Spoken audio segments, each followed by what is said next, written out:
What I've developed over the years is what I like to call a case agreement system. How do we get patients to agree to treatment rather than just accept it? This is Growth in Dentistry, a dental intelligence podcast, where we ask the question, what does growth in dentistry mean to you? I'm Steve Jensen, a dated dental nerd, and your host. Welcome back, everyone, to another episode of the Growth in Dentistry podcast. Super excited about the conversation today. A good long-term friend of mine, one of the earliest users of dental intelligence. I'll share more about that in a minute. But before I jump in, huge shout out to Dental Intelligence for sponsoring this podcast week after week. The marketing team does a ton of work behind the scenes to produce these bad boys. And as always, they have a special offering for the listeners of the podcast. So if you haven't ever checked out DI, this is your first time listening to this podcast, or if you haven't checked it out for a long time, they're offering a $50 gift card just for doing a demo. They've got some really cool new releases. So they've got scorecards, which means you can go take all of the data you could always find in DI and put it into one simple report that you can view that's customized just for you. They've got a little AI assistant in there. So like you can ask it questions about your scorecard. So if you're like getting ready for your interview with your boss and you're like, hey, what's gone well this quarter and what do I need to work on? It can help give you a few little like tidbits there based on the scorecard you have pulled up. Anyway, lots of cool things. They're always releasing new features, so definitely go and check it out. Okay, with that being said, I want to introduce my guest for today, Susan Leckowicz. So welcome, Susan, to the show. Say hello. Hi, thank you. It's great to be here with you.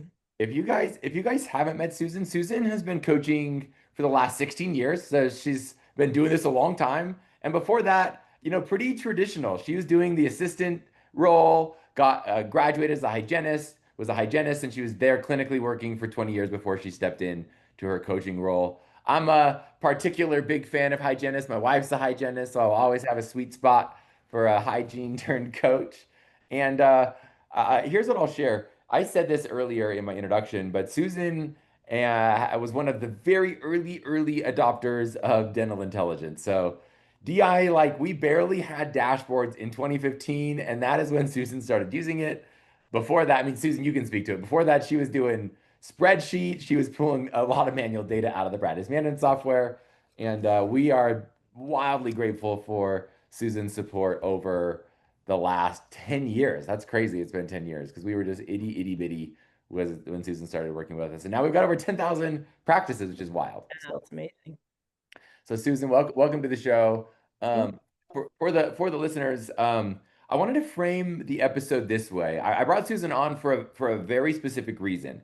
There's a trend I've been watching for years now, where I've been seeing a decline in case acceptance, and there's a few things, some nuances to why that's happening, but it's definitely been happening.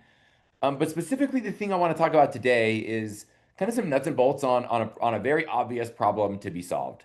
Um, and here's how I'll share that. Doctors like to look at what they will call case acceptance. I'm going to call patient case acceptance. And what I mean by that is, okay, I'm going to present a case, and it could be as simple as a two-surface filling to like a full comprehensive treatment plan that's worth, 20 grand or 30 grand. And what doctors like to look at is to say, hey, does the patient at least start something from that plan? So folks can hear, we're tracking over 10,000 practices. The average practice right now is getting about 75% of the patients to start the treatment plan. Okay. Now, here's the big discrepancy that Susan and I are going to talk about because she's got a really incredible system for this. When I look at of all the dollars that are getting presented, how much of those dollars after a full year are actually getting completed? 35%. Okay, so we're really good at getting patients to say yes to something in the beginning, but we aren't very good at following that treatment plan all the way through and seeing it to completion. So far fewer patients are actually getting work done, like completing the full case. So Susan, I'm going to shut my mouth for a second and let you speak. Do you see that? You've worked with so many offices, hundreds of offices, spoken all over the country. Is this a pretty common problem that you see in dental practices? They Yes. get started Yeah. with cases and then kind of lose track of what happens after that first kind of scheduling. Yes. Yes. And one of the reasons I got involved with dental coaching was because I was on the other side of the coaching whistle. So I worked in different practices that brought in different coaches from around the country. And I just really loved having an outside observer tell me what other offices were doing Mhm. and to kind of help me grow personally and professionally, inspire me to do more. And I just ran into a gal that I used to coach at the ADOM meeting, and she became a coach. And she's like, "Well, I tell your story." And I'm like, "Well, what story is that?" She goes, "You inspired me to become a coach." So it's a really great place to be. But what I've developed over the years is what I like to call a case agreement system. How do we get patients to agree to treatment rather than just accept it? Accepting anything is Ah, kind of yucky, right? Oh, I got to that's accept this. How do we get them to that's agree totally to true. it? And then how do we create that process with every member on the team? Okay. It's just not that scheduling coordinator's job to get that patient to yes. Everyone on the team plays a role in becoming a patient advocate and helping that patient fit this treatment into their schedule and their budget and to understand the start to finish of it, right? And to be able to kind of shift out of that, well, I get $1,000 a year with my insurance. I'm just going to do what my insurance covers this year. I'm just going to do that. So how do we make those shifts and how do we create a tool that makes it easy to get really clear with the patient on what it's going to cost, what are their options for paying for care, and committing to the visit, signing what I like to call the financial agreement form. We create a customized financial agreement form between the practice and the patient. It's different than the treatment plan. You get the treatment plan from your practice management software, but how do we get clear with what their options are for paying for care and how do we lower the barrier to care by providing outside financing options for them. So, and showing them what that actual payment would be per month to get them thinking, okay, I can afford this. I can spread out payments over time. I can get healthy and, pay for it over time. Yeah, I love the focus on agreement instead of acceptance. I think that's a really good. I think words do matter. And I think Mhm. for our teams, words matter. You're totally right. It's so funny. I just am so used to saying acceptance that I forget that it is kind of like in just general life, it's kind of it's like, oh yeah, I guess I can accept the fact that this is happening, where agreement is like, oh no, cool, like we're both on the same page with this. So let's maybe start like I think most of the time with case acceptance, people will think, hey, the beginning of case acceptance starts when people walk into the room to present treatment. But I think it starts before that. You and I had kind of talked a little bit beforehand, but can you tell me about like your thoughts on, some of these key components of prepping for the day? Like where does case acceptance start as a team, and how do you think about putting, the right prep in place before the patients ever walk through the doors? So if we're talking about our existing patients, with the dental intelligence morning huddle report, we can clearly see, who has outstanding treatment plans. So when I'm working with teams and we're setting daily goals, we want to really kind of look at, okay, where are opportunities for same day treatment or where are opportunities for treatment where we may have openings the next day or the following day? And how can we look at particularly the hygiene visit? How can that hygienist look at the schedule? And what I like to see happen is if a patient's coming in with a outstanding treatment, that the doctor exam can happen sooner than the bitter end of that appointment after the cleaning's been done. So, Uh, I want I- people that they don't miss what she just said. That's really clever, actually. Where if they have unscheduled treatment, if I'm hearing it right, if they have unscheduled treatment, then you try to get the doctor exam as early in that. I'm assuming it's a hygiene visit as yeah, possible to get the exam right, done. Where if there is an unscheduled treatment, then we can get away with it being later because right, there's probably not going to be the same day opportunity that we can right, guarantee. That's really right. interesting. Okay, keep talking through that. I like that. So what happens at the end of the hygiene visit a lot of times is that, the hygienist will sort of preheat the oven in the beginning, right? Oh, Steve, last time you were in, doctor was concerned about the cracks in these molars, took some photographs. They're getting worse. You're going to need crowns there. Yeah. I'm going to have the doctor take a close look at that. I'm going Uh, to update it into oral photo. Then, the scaling, the polishing, the buzz for the doctor, the wait for the doctor exam. The patient's like, oh, I got to get back to work. And then the doctor says, yeah, you're right. We need to do this work. And then the admin team has to maybe put together a financial agreement form, and the clock is ticking and the patient's like, I'll call you. I gotta go. Yeah. I gotta go. They're checked out. So what I like to say is at your morning huddle, if you're identifying somebody with outstanding treatment, you could say, you know what, doctor, my 10 o'clock patient, has these two crowns. You're going to be finishing your, 9 o'clock patient. And if you look at a traditional hygiene visit, after the first like 15 or 20 minutes, all the diagnostics should be done. So that's when I suggest the hygienist will call for the exam. So then Right. during the scaling and polishing, which should be about 20 minutes, the doctor can figure out when to go in and interrupt the hygienist. So the assistant could even help get involved, like, hey, doctor, go do that exam now, and I'll take this impression or whatever they're doing. So the doctor comes in, hygienist tees it up. Doctor says, yes, this needs to get done. This doesn't always happen, Steve, but I have time in my schedule tomorrow, or we could see you at the end of your hygiene visit. What's the soonest we can get the patient in? Yep. And then the clinical team member messages the admin team, okay, I have a treatment plan for two crowns. So they put together this financial agreement form. So we want to have no waiting. We don't want the patient waiting. And while the hygienist is finishing the appointment, they can say, Steve, have you ever had a crown before? You had a crown done years ago on the other side. Yeah, the temporary kept falling off. It was terrible. Or whatever that experience was. Oh, that's not going to happen here. We do same day crowns, or our assistants are amazing, or whatever that patient's preconceived idea of what that treatment is can get addressed.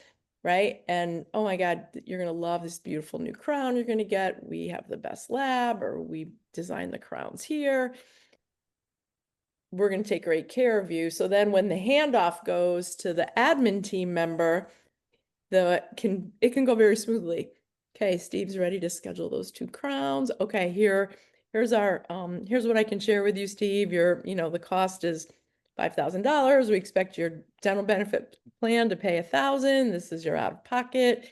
This is how you can split up the treatment, or split up the payment, so that there's no waiting. There's no waiting. And it's not go have a seat in the reception area. We'll call you up to schedule, or no calling back. And if the patient isn't ready to move forward, they say, well, I don't know my schedule, or I need to think about it. We can ask them to sign our form. Okay, Steve, this just means I went over these options with you. What option are you leaning towards? Oh, okay. You want to spread out payments with an outside financing? Okay, great. Today is Tuesday. Can I call you on Thursday? Will that give you enough time to think about it? Or figure out some type of follow-up, or get your dental and health follow-ups to Yep. auto-populate, so that you can let the patient know, here's your copy. I'm going to scan a copy, keep it in your file, and follow up, with that patient. But And so people hear kind of how those follow-up tasks work in DI. Basically, you can say, hey, I just want a notification to an assigned team member or to a role. Maybe you've got like several treatment coordinators that follow up, and you can kind of round robin assign them or to a specific individual. Like, hey, I just want to know, like, if a patient gets a week out or 3 days after I diagnose treatment above or within a certain dollar range, I just want a notification sent to me or a specific team member alerting them, hey, like this person still hasn't scheduled, so that they don't slip through the cracks. That's what Susan's yes, referencing, which can be really helpful, just to at least like get this double check, like, okay, like we're not slipping through the cracks, we're making some attempts to get them scheduled. And then if you can't get it done that day, you can reschedule them. Or if you make the attempt and like you can't get in touch, then you kind of keep kicking right. that can down the the aisle a little bit. But it just makes sure that no one slips through, which is like way helpful.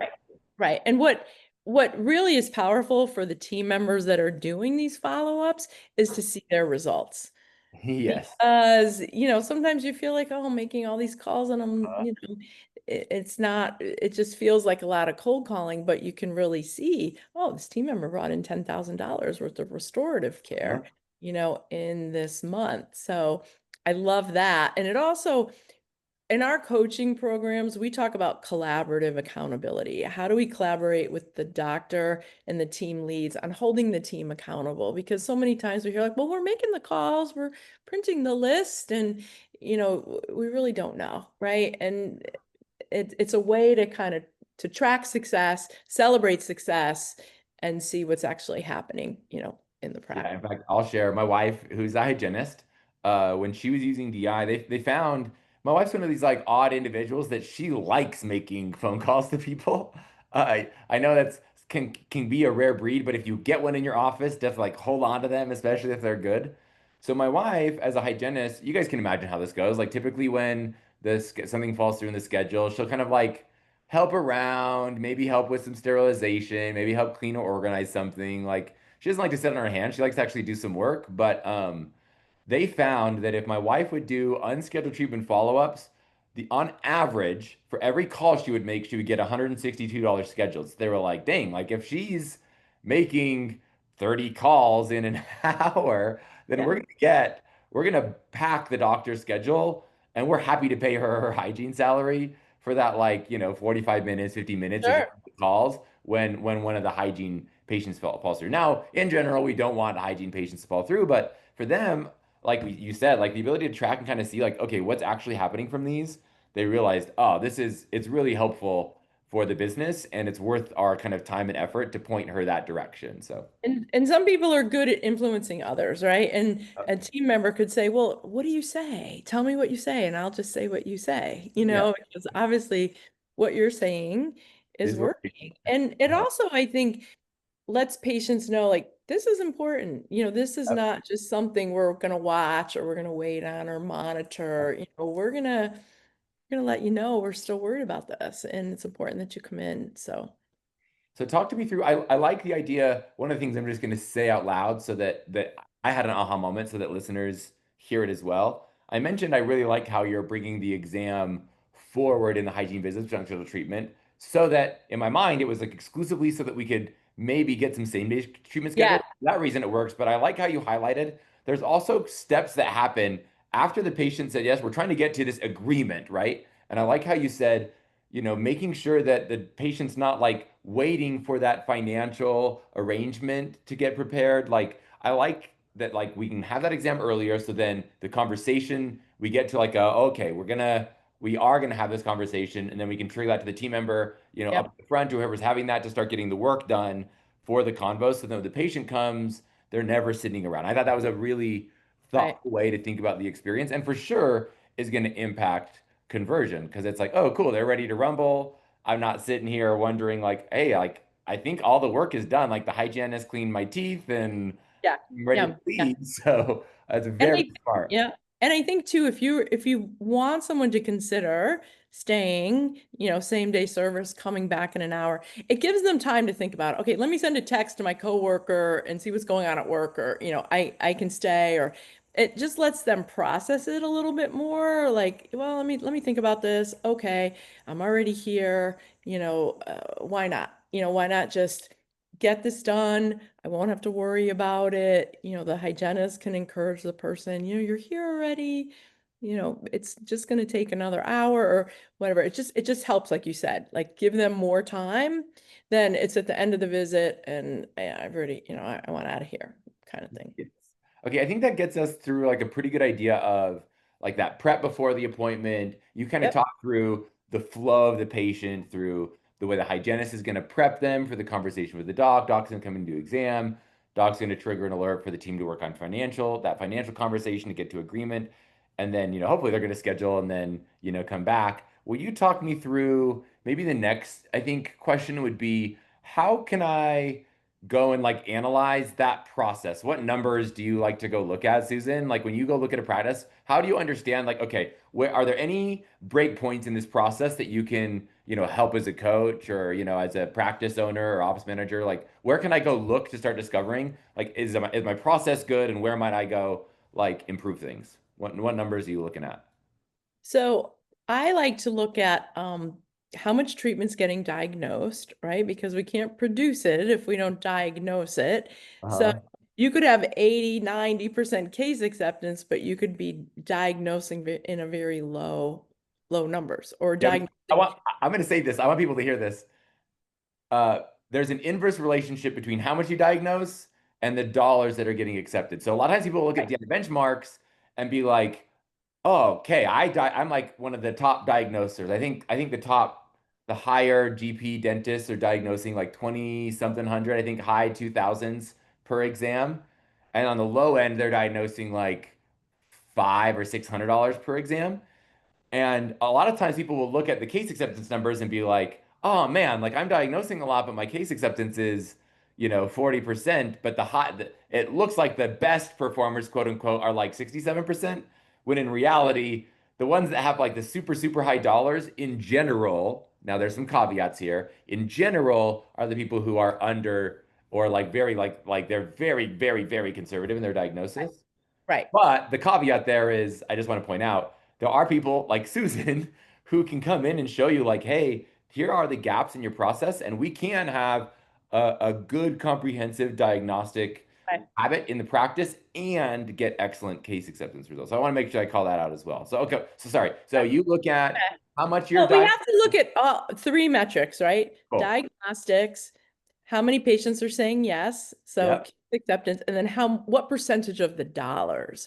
Yep. So how do we, and then what's our goal? What's our goal for the month? And well, I like to see if we're starting the month and we're already pre-booked to 50% of the goal, it's going to make it easier to hit the goal that month. If you're Totally. following a template, if you're doing same day service, if you're following up with patients, if you're only scheduled to 10% of your goal in the beginning of the month, you got to hustle. You got to have a lot of new patients. You've got to be converting a lot of same day treatment. So all three of these numbers can't be in a vacuum, and if I have a client who has super high case acceptance, but maybe they're diagnosing only to 20% of the people they see, or they're diagnosing a crown a visit, small amounts, I would be like, well, doctor, people are trusting you and they're saying yes. Do you want to do more quadrant dentistry? Do you want to do longer appointments? Do you want to, get people healthier faster? And, usually the mouth kind of mirrors itself. If you've got a bunch of cavities on one side or fillings, you're going to probably have the same thing on the other side. So how do we do more, or that makes sense for them? I don't believe in diagnosing treatment that's not needed, but For sure. how can we be more proactive than reactive? And how can we just change the narrative a little bit and use visual aids to help patients understand? And I think you really need to future pace people. Mm. And people think, And oh, what do you mean by that? well, people do a filling on a tooth and they think, oh, I did that. It's okay. It's all done. Yeah. So Uh, what's the next step? Well, oftentimes as you get older and you're chewing on this tooth, you're going to need a crown. That's going to be next. Or what are you going to do if, you're in your 40s, 50s, 60s, and your teeth need to be resurfaced, just like buying new tires for a car? Do you yeah. want to do 10 crowns in 1 year, or do you want to do 3 crowns, a quarter? Like how are we going to get you healthy? So by the time you retire, you're not in dire straits of, oh my goodness, if I had done this treatment sooner, I wouldn't have lost all these teeth. So Mm. my dad was a dentist, and my dad loved food, loved to eat. And he didn't even like high-end food. Like his hot dogs was like his favorite food. Yeah. And he would just talk to people as if they were losing teeth. Like he'd be like, well, Steve, what are you gonna do when you get older? You want to go to a restaurant, right? You're gonna want to eat. You want to eat a steak. How are you gonna eat if you don't have teeth? You're not gonna have dentures, and like you're gonna have to eat soup at home. What are you gonna do? It would just scare them into the future. This is what your future is gonna look like if you don't start taking care of this now, or your bite's gonna start collapsing. You're gonna lose teeth, and what are you gonna do? When they start moving around, and you can't chew. So you have to get people thinking a little bit bigger and into the future with what's going to happen if they don't do something, what's going to happen if they do. One of the things too, I think, just so that like all the clinicians, if you're listening, hear this, office managers as well, any of the team members. Uh, One of my favorite quotes or ideas is from a guy named Ben Horowitz. Started a massive, investment firm, started some really cool companies. But one of the things he said is the role of a leader is to repeat the same things over and over and over and over again without any lack or like diminishing level of enthusiasm. Where in dentistry, I think sometimes you might be saying to a patient, the same thing over and over again, like Susan just said, like explaining, yeah, like we want to preserve the natural tooth as long as possible, and kind of this life cycle of decay and how a cavity without any change behaviors can very quickly lead into a crown and a root canal or an implant. And you feel like you say that over and over and over again. But you have to remember, people need to hear things Hmm. multiple times before it sticks. So even if you've already told this one patient 2 appointments ago, like odds are they probably don't even Yeah. hardly remember at this point. So I think that's another good reminder. Just as you were talking, I thought, yeah, I think it's always good to remind doctors and hygienists and teams that you will find yourself repeating the same thing over and over again, but don't lose the enthusiasm in it. Like patients definitely deserve to get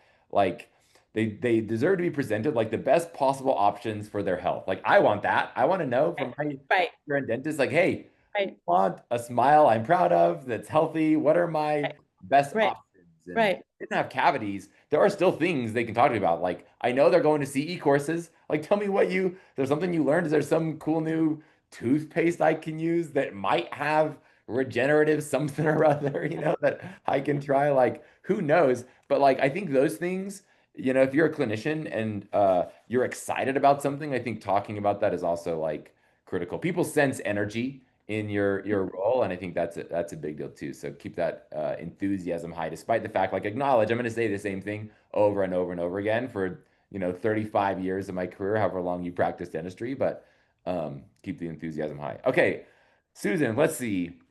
We talked about numbers a little bit. Oh, let's talk like sometimes when you're trying to change behaviors in the practice, maybe you identified a gap in the numbers or a doctor's listening and is like, okay, cool. I want to like adjust some of the behaviors, scheduling behaviors. I want to get my team on board. And that's not always super easy. People don't like love change. So how do you think about like getting the team members buy-in? Do you have any system for like celebrating successes along the way? Like, how do you think about that? Because that's such a critical, like, we all have so many good ideas, but then like actually getting it implemented is another beast. Mm-hmm. Totally agree. And when I think about driving change, changing behavior, and if you really want a different result, and many clients come to us because they feel they've plateaued or they haven't grown or they're stuck or they need something new to invigorate the team, right? And to really generate some type of change, I always will share with the doctor, well, if you hire a coaching team and present, okay, we're going to get into coaching, what's in it for the team? Yeah. Okay, what's in it for me to grow this practice? Mhm. So what we are advocates for is creating incentive plans that make sense for the practice, for the owner doctor, and for the team. And we like to work with something called the grab bag daily production goal. Uh, And what we do is we analyze past data. We talk to the doctor about the profitability of the business, and we talk about the growth and having the growth in the collections support this bonus. And the bonus usually turns out to be about 1 to 1.5% of collections. cool. And the doctor has to be able to celebrate with the team and be happy for them. Uh-huh. So what we'll do is we will create a goal, we'll create a tracking sheet in a shared Google Drive that gets really clear on, what's the number, what does the team get, and how do we build success if we have consecutive days on goal? When do we celebrate with this bonus?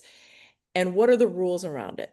So that the team understands that the goal should be a stretch, and that Mhm. if we're hitting this bonus 50% of the time in a month, the goal needs to go up.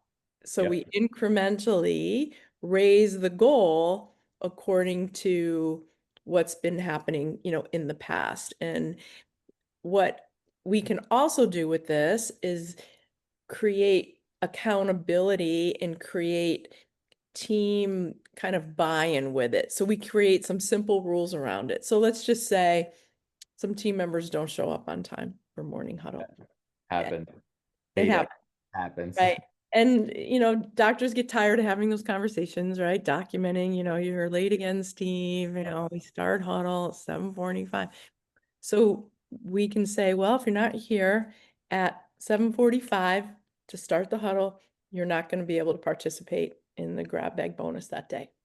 Mm, And if you don't wear the right uniform, or if you call out sick half the day, you have to be part of this team, and these are the things that need to get done, or you have to make sure your chart notes are done, or whatever it is, whatever that change in behavior that you feel is something the team is capable of doing, the team member are willing to do, you can attach it. And I can remember once I was coaching this office in Texas, and man, they were tough. They were like looking at the clock. Oh, 15 seconds went on. Oh, you're late. Like they calling each other out.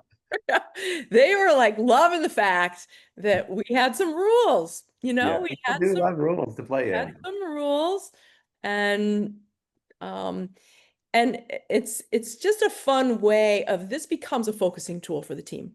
Yep. So there there's a way to do it that it doesn't get stale or get old, or the team feels entitled to it, or we're working so hard, we should get, and I had this one office, it was really kind of funny because I was talking to the scheduling coordinator, Mhm. and they were on goal for the day, and a patient called and tried to cancel his appointment. No And way. and she was like, well, Steve, we had 3 hours reserved for you, doctor schedule. If we need to change this appointment today, I'm gonna have to charge you a rescheduling fee. It's gonna Yeah. be $180. Is there anything I can help you personally do to, avoid that? He goes, Yeah. well, let me see if I can change my work meeting. Yeah. So he goes and changes his work meeting and says, I'm coming. And she was like, I Wow. was not letting the team not get grab bag that day. Like she was like determined that, Uh, and it worked, it right? It works. Yeah. it worked. They changed the narrative. They changed the expectation with the patients. It's not okay if you don't come in or you cancel last minute. It's not okay. Man, that's so good. We time flies. This has been Yeah. such a fun conversation. So many good nuggets. Right here at the end, I'll say, the thing that was going through my mind was where focus goes, energy flows. So like kind of I like this idea of having very clear goals, very clear rules and guidelines, and your team will rally around that. I totally agree with that. The other thing you said was around like successes. So I think the phrase that comes to mind, I think, is like yesterday's successes become today's standards. So like that's pretty normal. Like I do a lot of running. Susan was making fun of me before we started recording for it, but like the my goals from a year ago are totally different than my goals today because I keep making progress, and that's such a fulfilling experience in life. The same goes for work. If we feel like we're making progress and we're achieving new heights, and that's a really rewarding work environment to be in. It's when we don't have clarity on goals and when we don't have clarity on how to be successful, or when I do get, a bonus, or like what does going above and beyond look like and what does that mean for me? When we don't have clarity on those, that's not a very fun work experience. Or we're not measuring, right? We think we're doing better. I think Yeah. people are saying yes, Correct. so And that's when you get a lot of, I think, complaints from team members and like, because they don't know. So then they're kind of left to their own wits to decide what excellence means or doesn't mean. And so I really like the system you talked through to help like bring a lot of clarity and focus to the team in a really like exciting, energetic, a productive. fun way. Yeah, and you pull this grab bag bonus in the morning, of the day after you hit the goal. So it's a great way to start the day. Yep.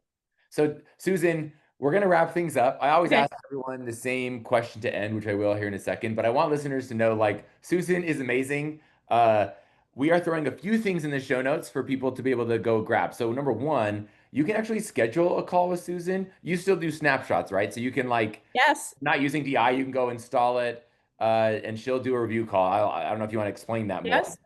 Yeah, be happy to, review your dashboard if you currently have DI, and create a growth report and go over that with you and share with you where I see opportunities for growth. If you don't have the dashboard yet, we can initiate a data sync and do the same thing, growth report and a review of growth opportunities. I also wanted to share a complimentary coaching call with any of the listeners, and we're offering you the ability to have us customize one of our financial agreement forms for you, and we'll do a training and record it with your team leads on how to utilize this form. So it's, the initial coaching call and then a follow-up call once Jennifer on my team creates the form, and we'll both help you walk through how to use it, create some videos, and give you this tool to help you get more patients to agree to That's treatment. that's that's super kind of you. Because in fact, when we were doing the episode and you were talking about the financial agreement, I wanted so badly to say like, hey, what exactly does that look like? So it sounds like you actually will like customize that to the practice. Right, That's really cool. And so you'll right. do that on this. With your logo, with your offerings, whatever you're offering patients now. So yes. Yeah, and we work really hard to put together a monthly newsletter with valuable coaching tips and information. So there'll be a link to sign up for our dental coaches newsletter. And, if you want to reach out to me, I'm Susan at dentalcoaches.com. And I name my company Dental Coaches because I always believed that one person can't know everything in a dental practice. So that's why I go to ADOM and meetings like that to learn and see, what's new and how I can bring better resources and better information to Yeah, my I love clients. that. So definitely check out. We'll throw that link to the newsletter in the show notes. So you guys can go click on that, subscribe to the newsletter. Definitely go do. I'll do that myself. And Susan, to end, I ask everyone the same question, which Oh is, boy. what does growth in dentistry mean to you? So I'd love to hear your answer to that, and then we'll wrap it up. Growth in dentistry means to me, uh, really enjoying what you're doing and really thinking about like the ripple effect of what you're accomplishing in improving patients' quality of life and improving. When I think about, when I was a hygienist, I loved getting my patients healthy. But I think as a coach, working with practices who are getting more patients healthy, the impact is bigger. And it's exciting to see, and it's exciting to really hear those stories. I kind of miss the patient stories, not being clinically in an office, but it's exciting to hear stories from our team members about how happy people are and how they're impacting and changing lives on a daily basis. Yeah, I love that. That's such a good reminder. I think oftentimes we struggle to like step back for a second and just like acknowledge, hey, the work I'm doing has real impact, and then let that settle on your soul, your heart, whatever you want to call it. Like that's so good as just a practice for our life. So thank you, Susan. Totally agree. And thank you to all the listeners for joining again. This has been another episode of the Growth in Dentistry podcast. My name's Steve Jensen, your host. Keep growing, and we'll talk soon.